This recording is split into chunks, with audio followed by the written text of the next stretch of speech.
Good morning.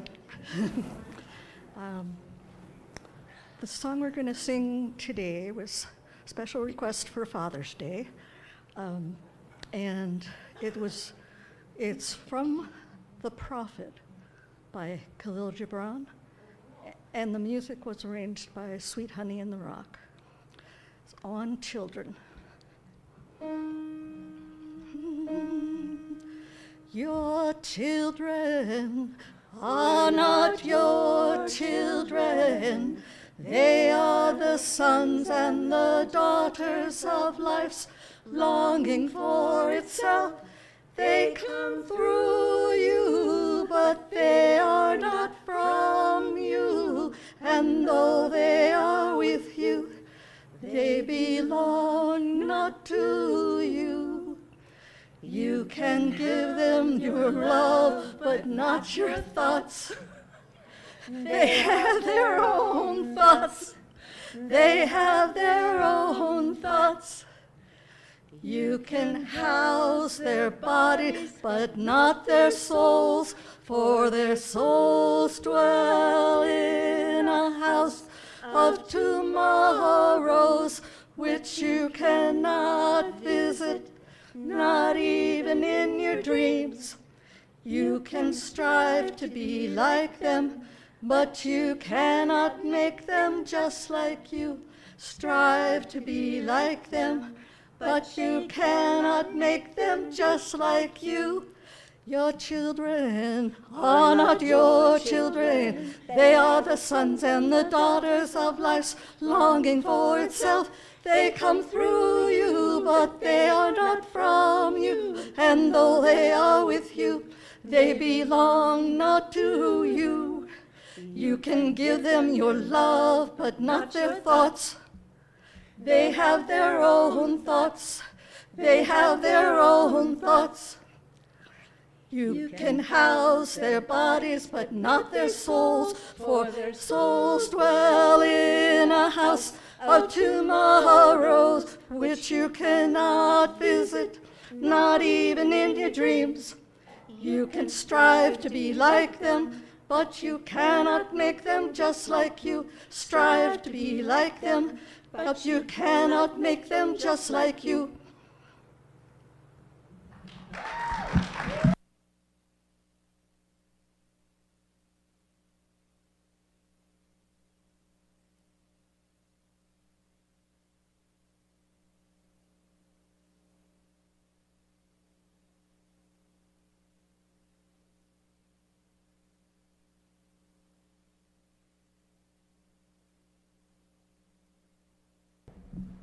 There. That work? I think so. Hello, everybody. Hi.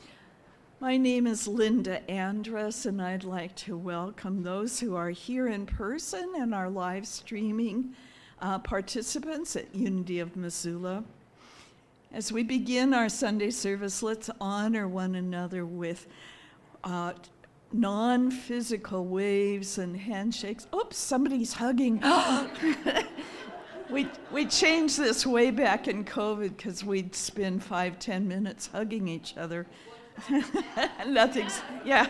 So anyway, let's greet one another.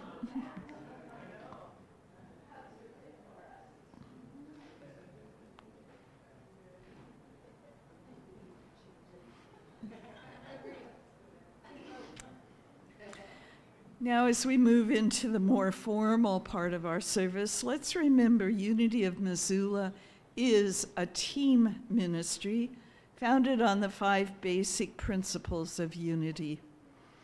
God is all good and active in everything, everywhere. I am naturally good because God's divinity is in me and in everyone. I create my experiences by what I choose to think and what I feel and believe. Through affirmative prayer and meditation, I connect with God and bring out the good in my life.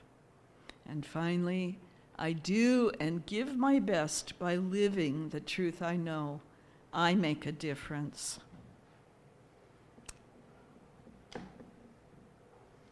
We do have one sign-up sheet. This is for Sunday hospitality beginning the 5th of July. So if you know you can help create hospitality for our congregation, please sign up. Pick a date, pick your team, whatever you want to do, and pass this around.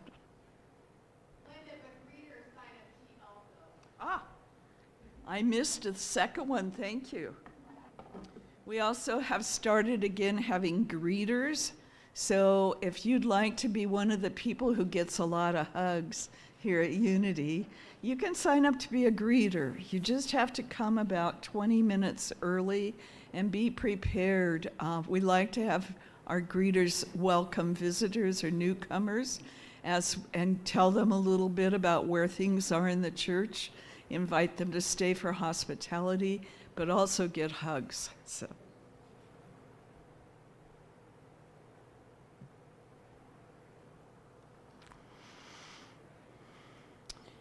This is the time in the service when we share together the reading from the Daily Word for today.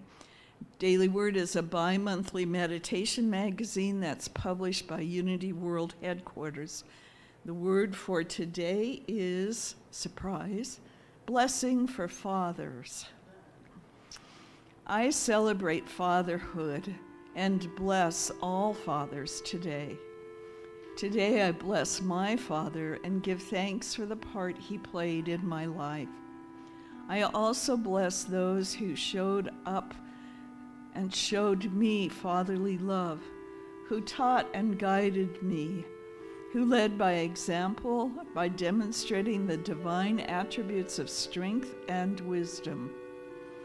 The love and support I received from all the father figures of my life helped me become the person I am today.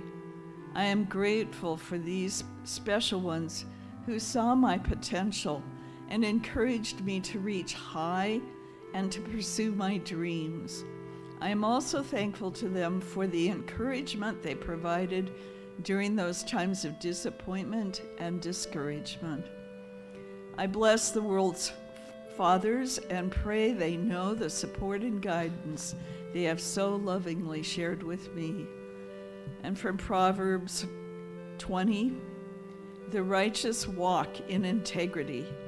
Happy are the children who follow them.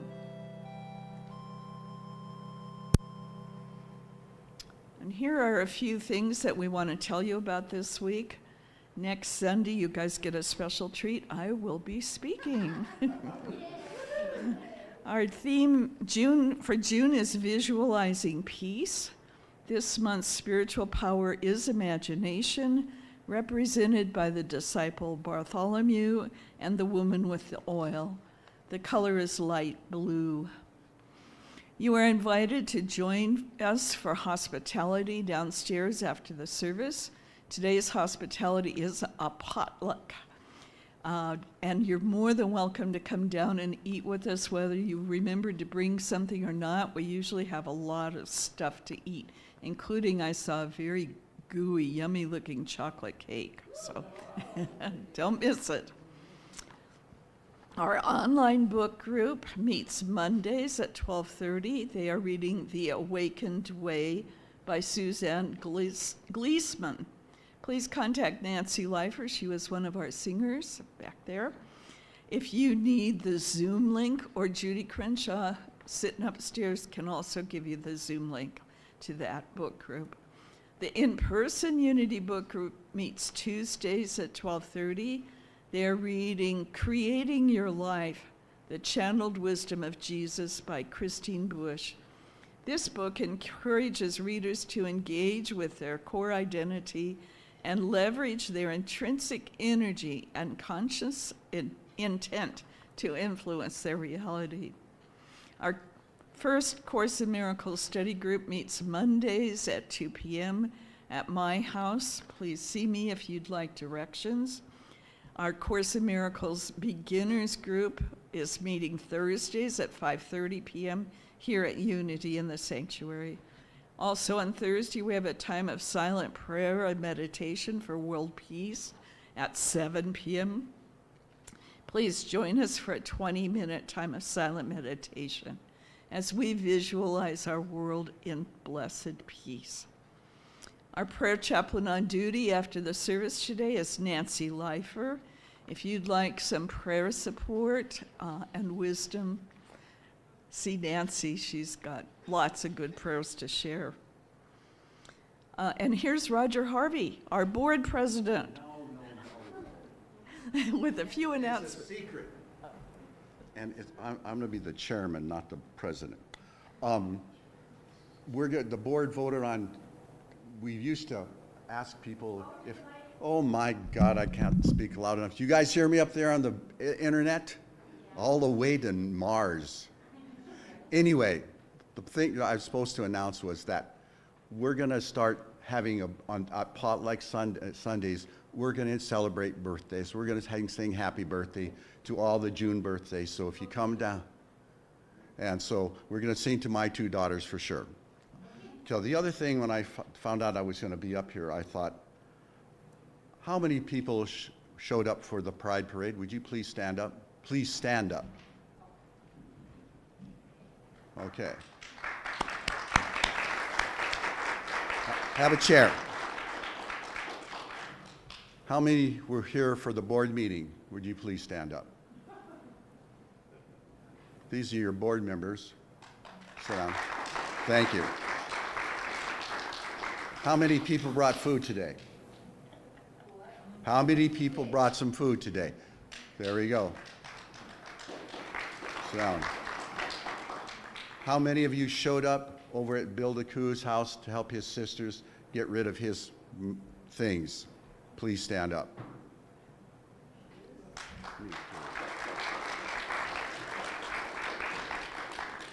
I could go on. We don't have a water boy because we don't have a football team, but we do have a water girl. Would you please stand up? How many of you play the piano or sing in the choir? Please stand up.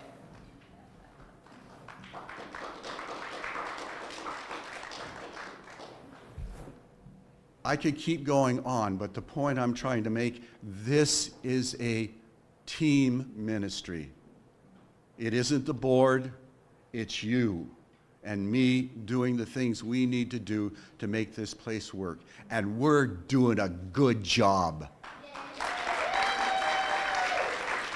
For those of you on the internet, we love you. I hope that this service that we're giving you really serves you well. Thank you for showing up. I could go on.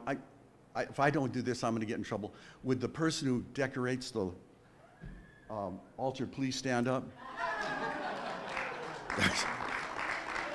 My wife is refusing to stand up. I will not be beaten tonight.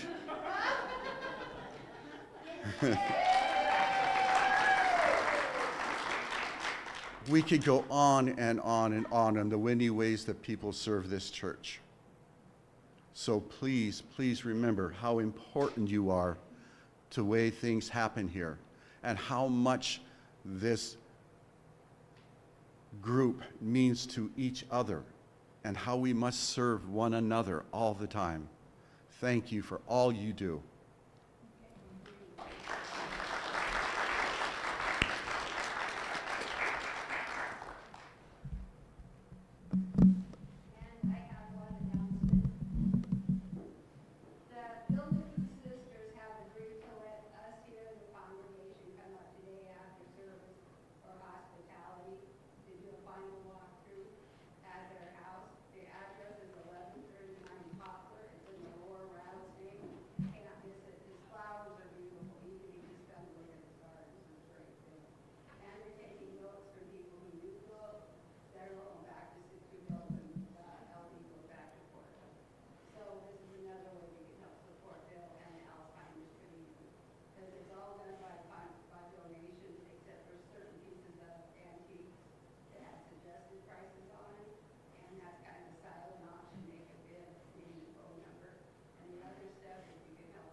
and the shed and the basement.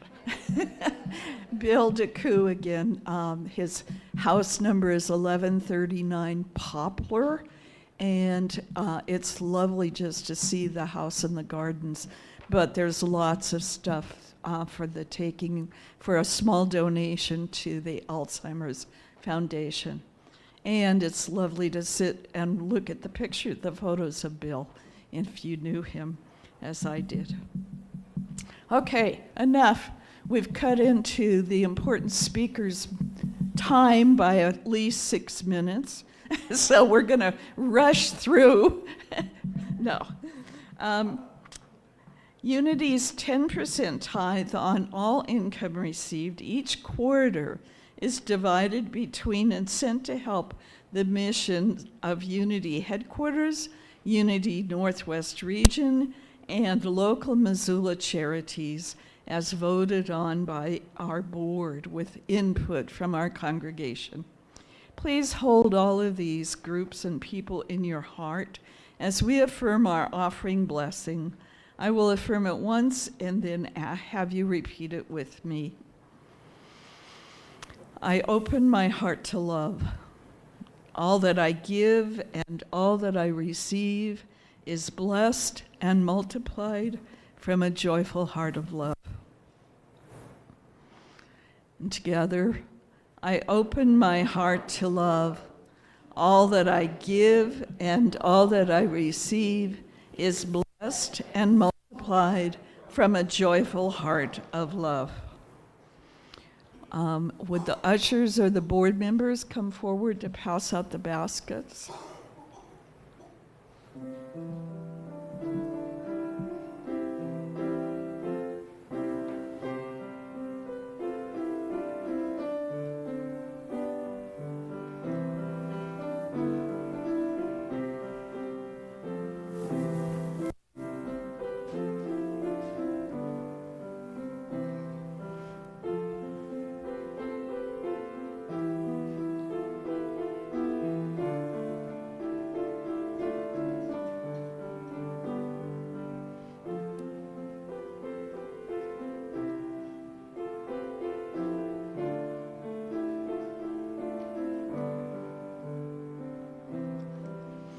Now, before we move on to the talk for the week, I will affirm Unity's primary affirmation and ask you to join me for 2 more times.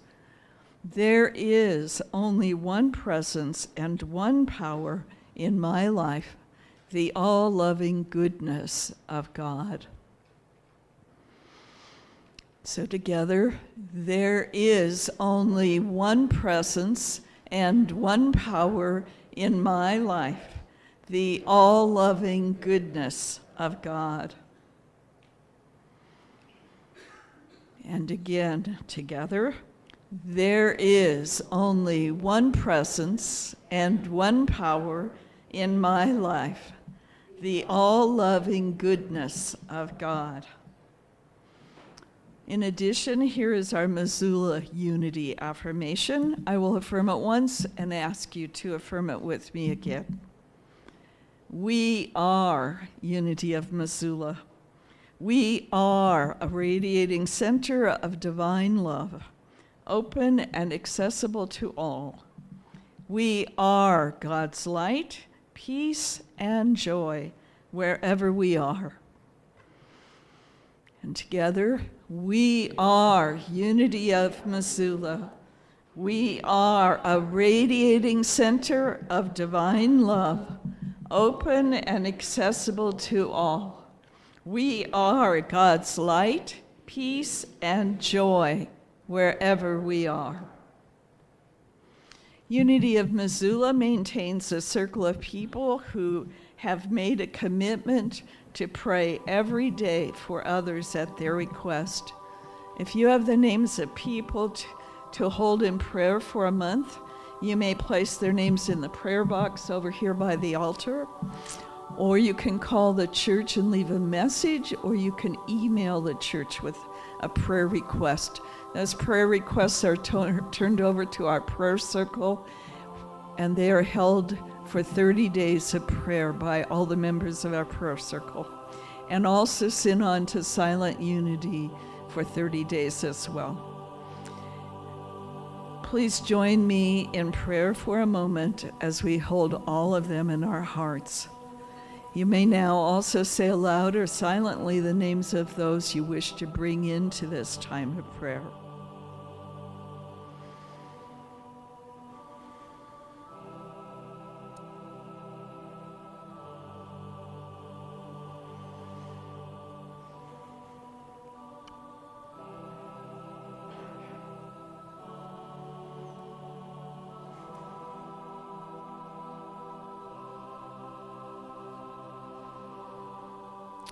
Dear God, we hold these friends and loved ones in our hearts. We behold their light as expressions of the indwelling Christ. We release them to your care and affirm divine order in their lives and in ours. Thank you, God. Amen.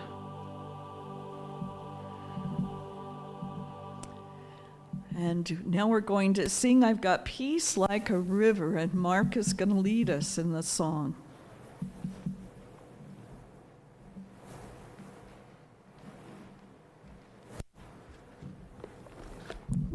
Hello, everyone. We're going to do Peace Like a River, and Janine always seems to want us to do the motions. So we've got peace like a river, love like a mountain. Do you want to help me with this, pal? Or Linda? Yeah, Linda's good at this. And could we please stand?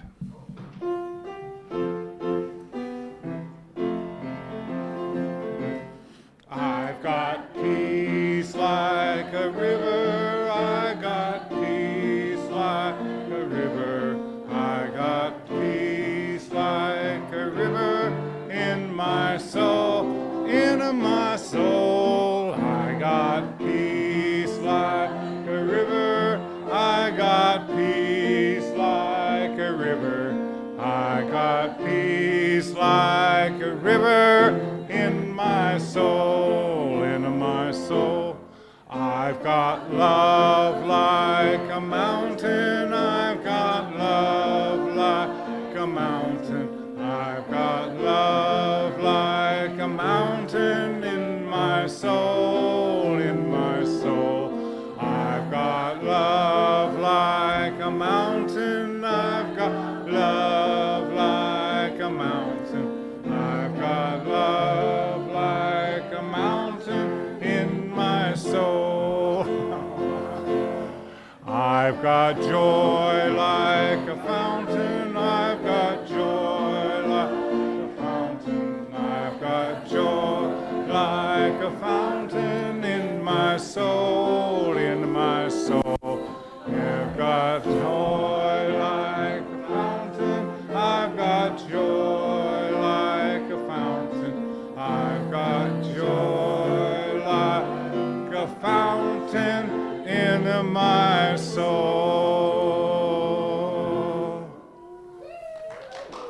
Somewhere it says, be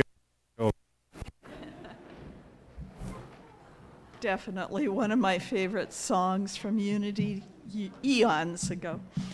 It is my pleasure today to introduce one of my favorite speakers, and I think it's because of his quiet, unassuming presence. I never was able to comprehend what a powerful message he gives. And so as part of our board for quite a while, as the major push in our live streaming presentations and ability to do that, I'm looking forward to hearing what Michael Panique has to say about imagining peace. Here he is.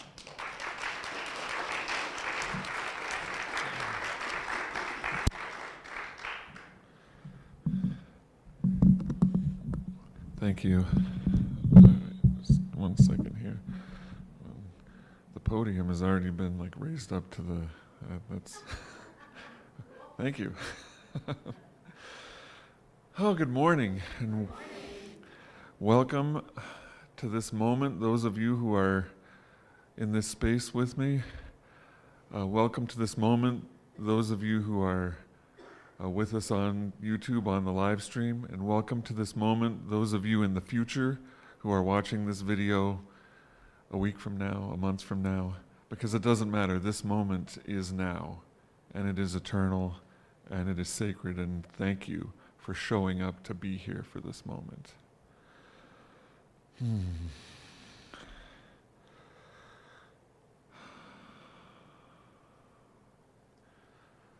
So in the spirit of Father's Day, I just want to take a quick moment to honor that part of each of us, that nurturing, protective presence, that father energy, for all of the fathers, stepfathers, adoptive fathers, mothers, doing both duties, and everybody that has that divine father energy within us, which is everybody.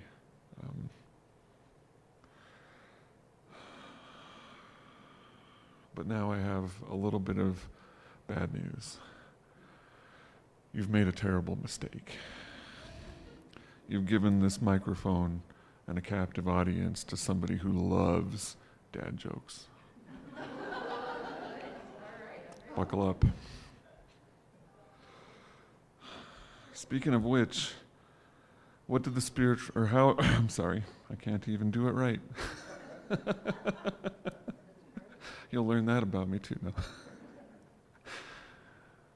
Why did the spiritual seeker cross the road? They didn't. They used their ability of mind action to co-create a reality where they were already on the other side.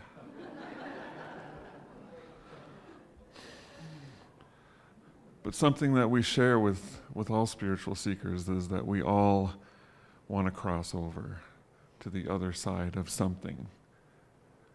Whether it's, crossing from, a world that feels like it's in chaos, or, things just aren't going the way that I need them to, crossing over to a place of peace.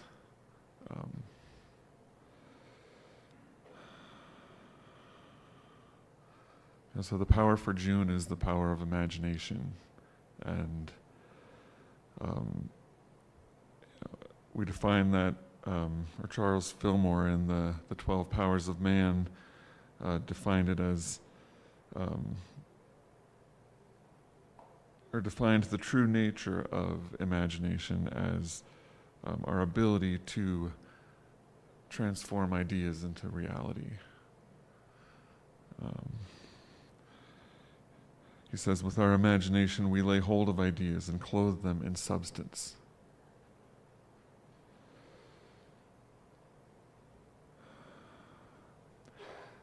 The important thing to me that I think about when I'm faced with that definition is, we all have this ability, we all have this, faculty which allows us to take the things that are most important to us, for me to take my values and make them manifest. He talks about clothing them in substance. That substance is the divine, right? Like turning that divine energy that is us, that comes through us, into the reality of our lives, into the day-to-day experience that makes up our lives.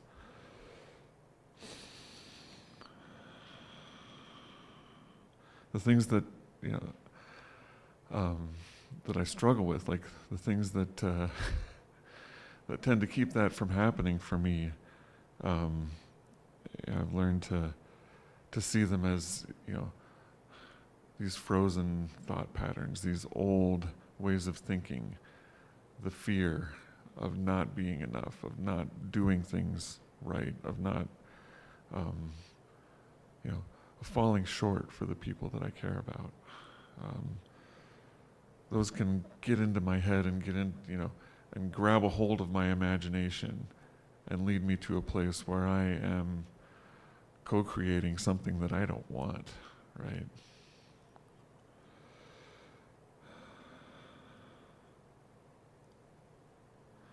When I tap into that ability of imagination and start using that, we call it an inner sight, right? And all of these powers have a location in the body that we associate with them. And for this one, it's kind of right here. It's the third eye, as it's called in some places.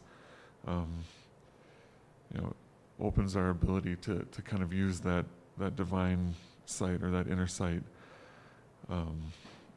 Use it to not just imagine what could happen, but also I can imagine a framework, a blueprint.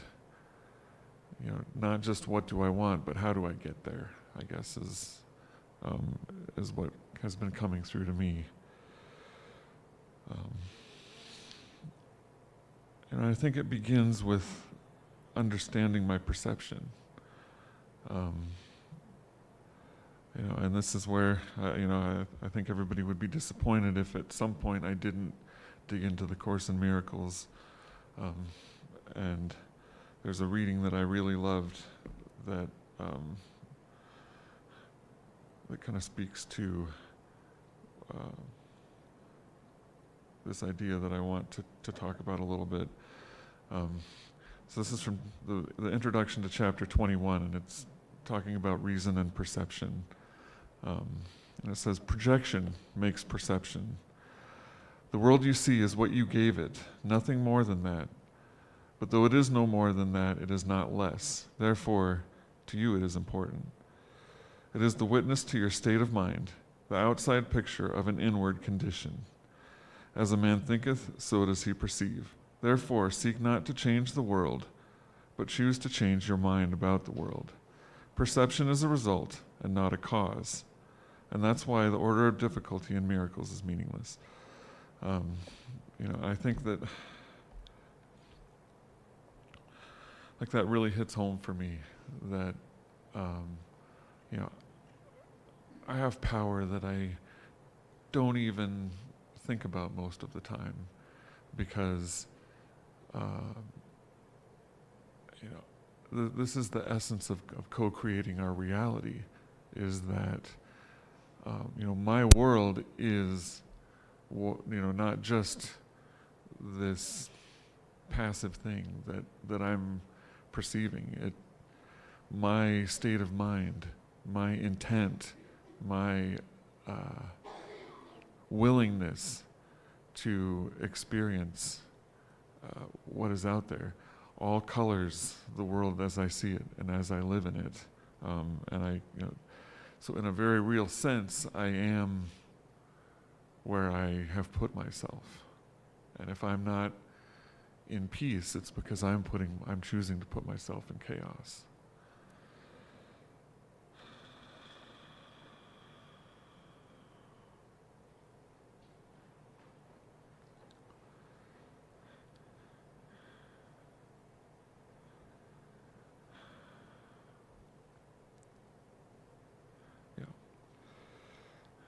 This is what I wrote down here.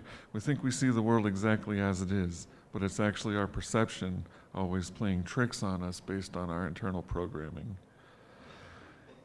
Speaking of which, did you hear about the two antennas that got married recently?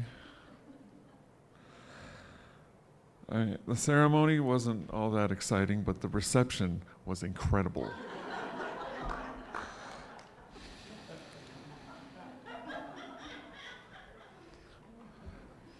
And similar to antennas, we're receivers of energy. And what we're receiving or transmitting, because antennas are also transmitters of energy, the energy that we are receiving and transmitting is directly connected to, the level of energy at which we are vibrating.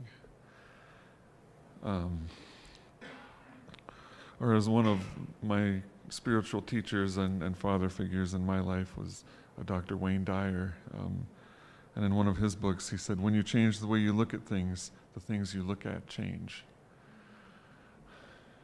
When I'm looking for beauty, I'm finding beauty in the world.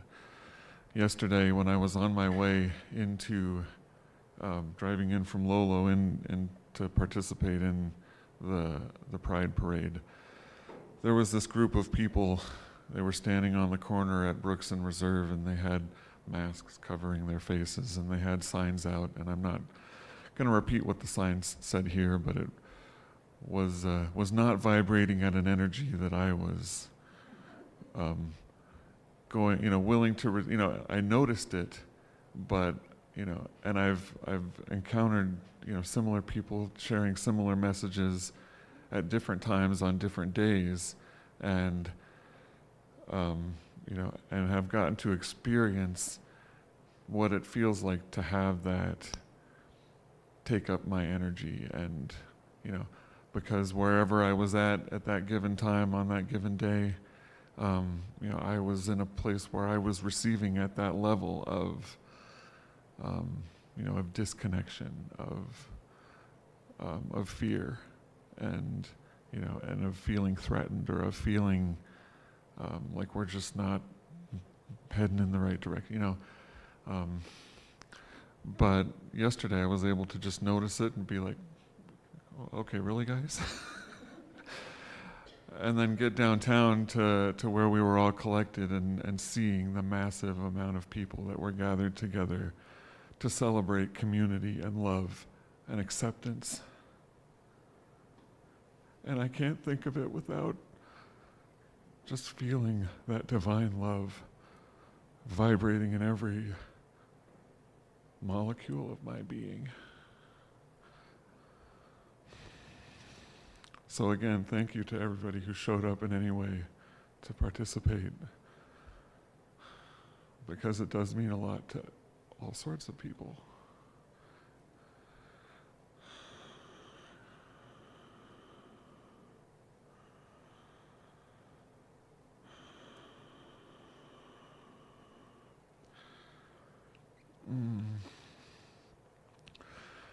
Okay. So as I was, in my talks previously, I forget and hadn't really thought about it, but for some reason this time I was like, I got curious about, we talk about the powers and the disciples, or the figures from Scripture that we associate with these abilities, and and the one that stood out to I just decided like okay, I want to read these stories and figure out like what's going on here. Why do we talk about, or why do we associate these people? And the one that stood out to me this time was the story of the woman with the oil, which as soon as I kind of looked at it a little bit, I was like, no, I'm not putting this in. I don't want to talk about this because it's the Old Testament, and I have a really problematic relationship with the Old Testament. But after looking at it through our lens, through our metaphysical interpretation, and through the writings of some of our New Thought comrades, it really did make a difference. And so, just briefly, a lot of people probably know this story, but it's a destitute widow comes to speak with the prophet Elisha, and she's desperate. Her husband passed away and owed all of these debts, and the creditors are at the door, and they're coming next week to take her sons, and they're going to become slaves to pay off these debts. And and she comes to him asking, what can I do? What should I do? And he asks, well, okay, what do you have to work with? And she says she has nothing, just a small jar of olive oil, which was a fairly, at that time, valuable commodity and tool, but she only had a tiny bit of it. And so he gives her this specific set of instructions. Go around to all your neighbors and ask if you can borrow their empty jars, and then go inside your house and shut the door, and then start pouring your oil into these vessels. And doesn't really talk about her state of mind. I would be skeptical as to how is this going to help anything, but but she does it, and and those of you who know the story, the miracle is that the oil keeps pouring and pouring out of her vessel into all of the jars until they are full, which she's then able to sell to pay the debts. And and you're probably wondering at this point, well, that's it's a nice story. How does it relate to visualizing peace? And I think that as I meditated on it a little bit and read a little bit further, it really does help with that process that I was talking about, constructing the roadmap or the blueprint. Step one, shut the door. Really though, step one was ask for help. Ask for what people might be willing to give or to loan or to do in order to not be completely alone as we endeavor to do this thing. But the next thing was to shut the door, which to me is, shut out that negative self-talk, shut out the fear, forget about the creditors, forget about the problem itself, and open myself up to a place where I can receive. Make space, right? The empty jars symbolize making spiritual or mental space so that I can receive the thing that I'm looking for, in this case, peace. So in the story, the oil kept flowing and flowing until all of the jars were full. And in this way, the parallel for me in this, and for this message is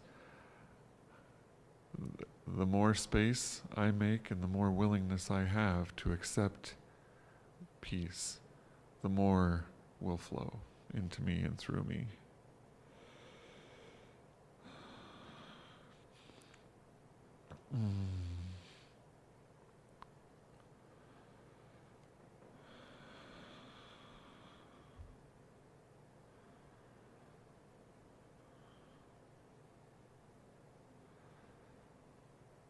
And a big part of that, so kind of moving on to the last kind of piece of this for me, is okay.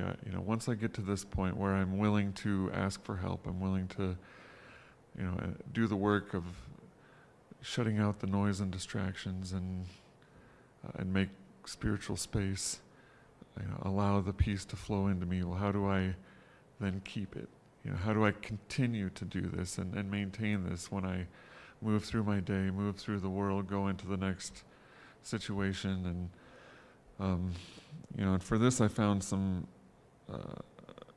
really interesting and valuable material. I think a couple of talks ago I mentioned, being really drawn to and have been reading some of the writings of the kind of the Stoics, the ancients, from Greece and the beginnings of Rome. And they had this concept called the sacred citadel of mind.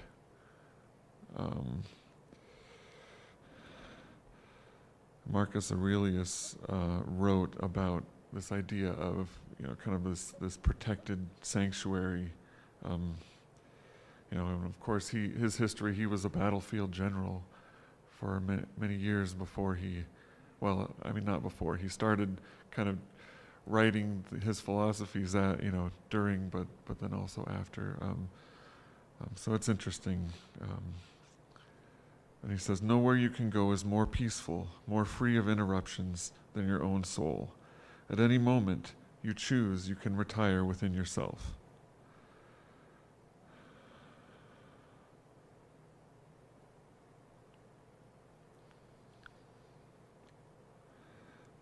So this is, we are our own fortress. Things cannot get in unless we let them. Whether that be somebody else's opinion, or the person driving the car in front of us, or the person on the TV telling us what whatever version of what's happening out there is they're being paid to tell us, or we are the ultimate gatekeeper of what gets in.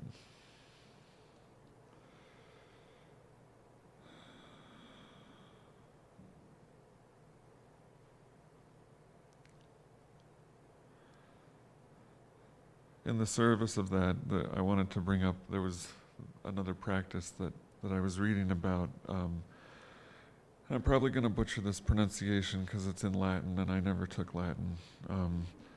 But they called it the premeditatio malorum, basically future tripping, for those of you who know that. But basically visualizing the bad. And the value of this practice is in looking toward the future with an eye of like, what can go wrong? What's the worst that can happen?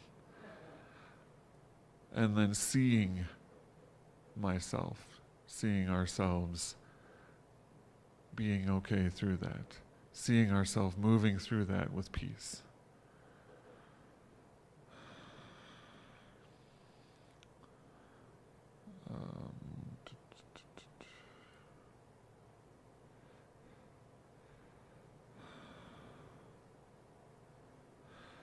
And for us, spiritual seekers and practitioners of this, we have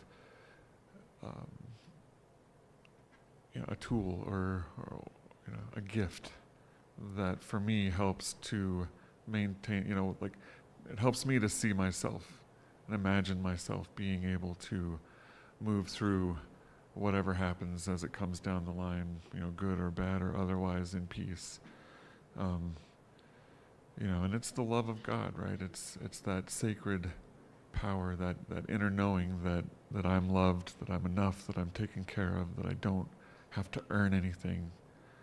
A Course in Miracles talks about it in a lot of places, but it's lesson 50 in the workbook for those of you, following along or that want to look it up later. But lesson 50 says, I am sustained by the love of God. Here's the answer to every problem that will confront you today and tomorrow and throughout time. In this world, you believe you are sustained by everything but God. Your faith is placed in the most trivial and insane symbols: pills, money, protective clothing, influence, prestige, being liked, knowing the right people, or an endless list of forms of nothingness that you endow with magical powers. All these things are your replacements for the love of God. All these things are cherished to ensure the body identification. They're songs of praise to the ego. Do not put your faith in the worthless. It will not sustain you. Only the love of God will protect you in all circumstances. It will lift you out of every trial and raise you high above all of the perceived dangers of the world into a climate of perfect peace and safety.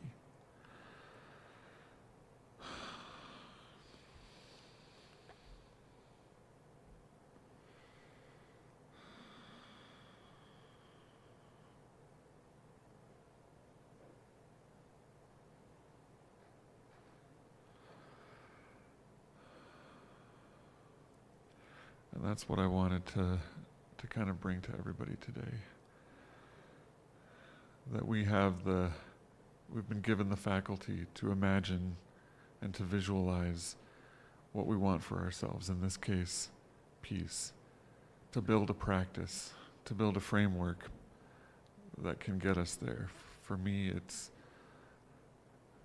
that process of asking for help, of letting go of the old thought patterns and the fear and the things that turn my projection onto the world into something that is not peaceful. Of doing the work to put myself in the frame of mind to be transmitting and receiving peaceful and loving energy rather than threatening or fearful energy.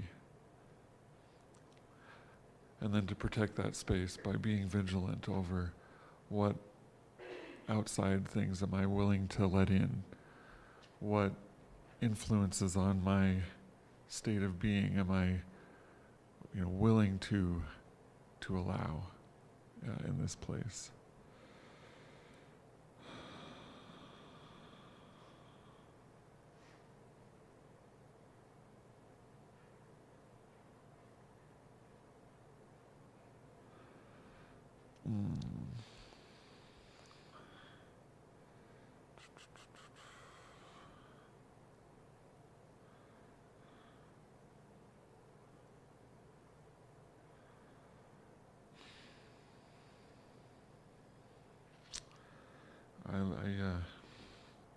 I had another dad joke that I skipped over it, and now it doesn't really fit in. But I did want to circle back to something else real quick here, that I was looking for a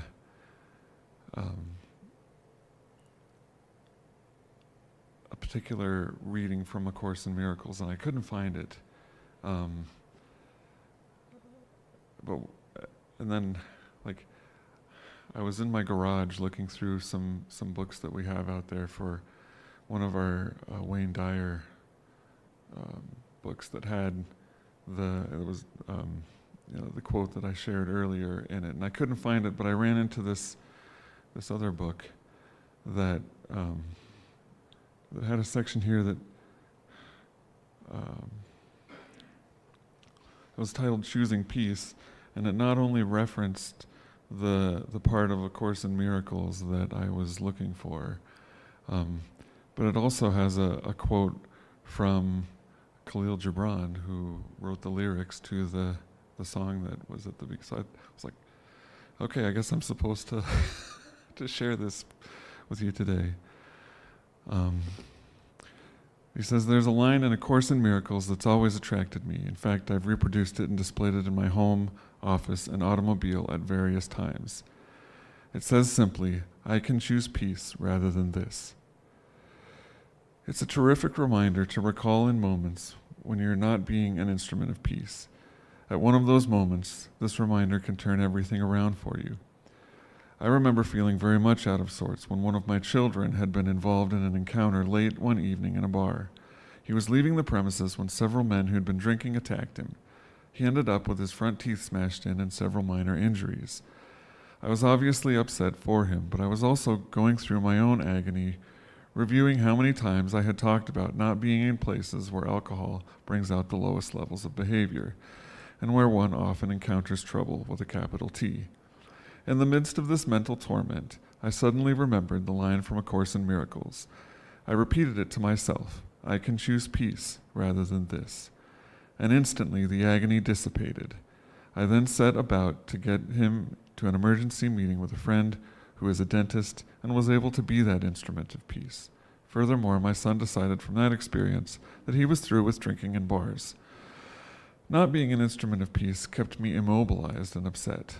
Choosing peace in that moment brought about a solution that I possibly couldn't have even considered had I stayed in that anguished state of mind.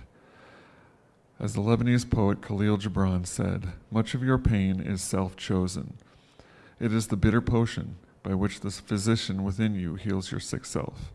This holds true for all of those circumstances we label non-peaceful or painful."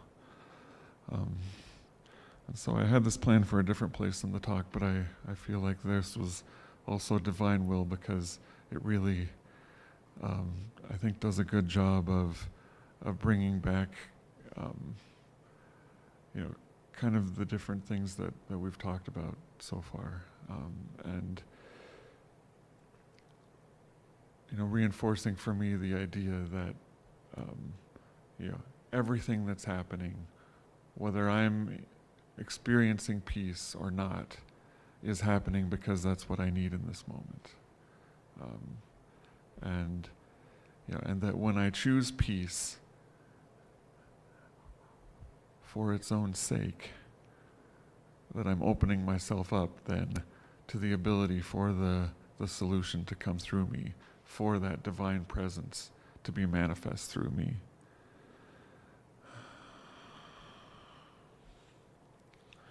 I'm going to invite you to now join with me in a short meditation.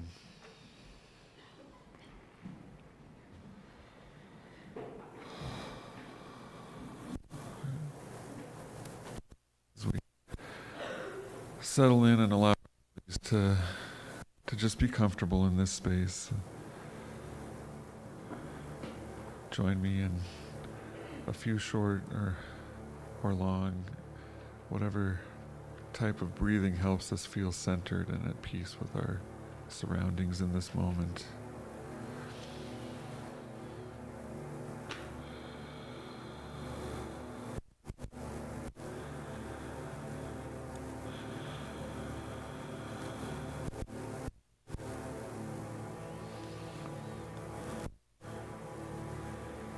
And in this space, I'd like to invite that we focus our awareness on that area of our body on our forehead, between our brows.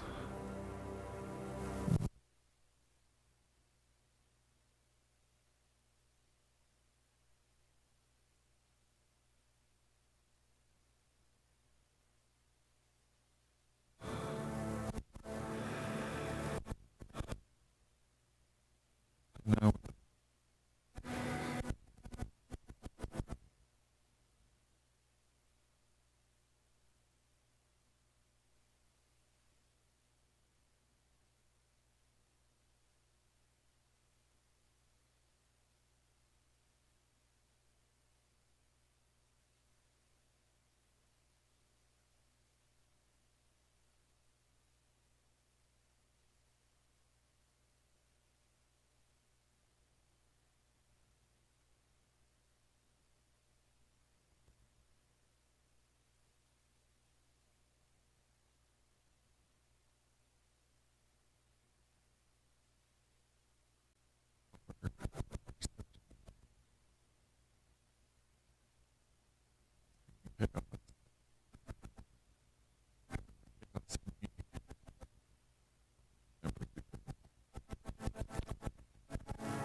self, I can see peace instead of this.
We will say our prayer for protection.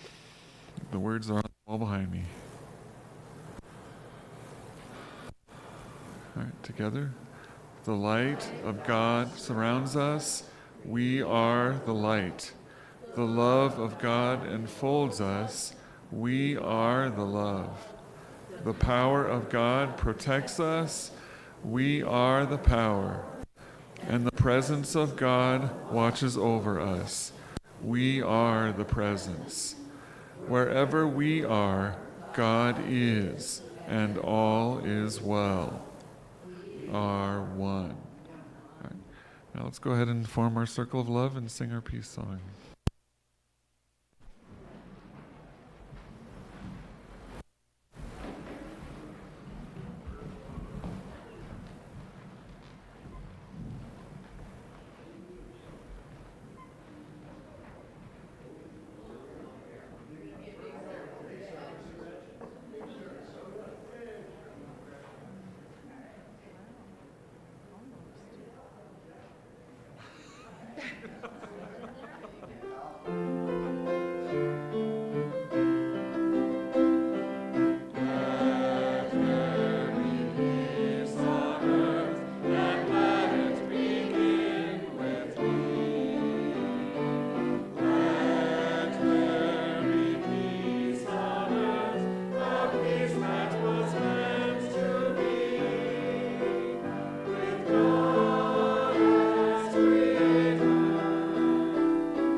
Yes, let it begin with me. Let it begin with all of us. In our daily practice in ourselves, let us visualize the peace that we want to see in our lives and in the world. Let us acknowledge when the perceived chaos is reflecting our own fears and our own troubles and our own perceptions. Let us be sustained by that ever-present divine love of God within us and connecting us.